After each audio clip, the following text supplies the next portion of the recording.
All right, I have 3 of these infrared thermometers that you guys can share with all of 3rd grade teachers. And we keep the batteries separate so it doesn't leak out when we're not using it. And this part pops out. This battery still had plastic on it, brand new.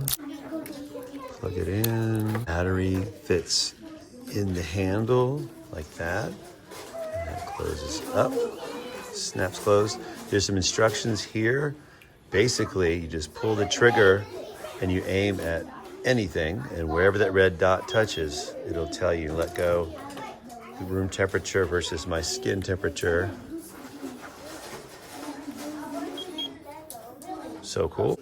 Just be careful with the laser. Obviously, don't let kids point each other in the eye. The button on the right makes it easier to see.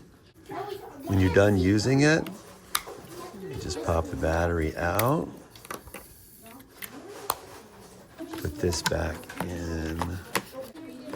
Put the battery back. Click it closed.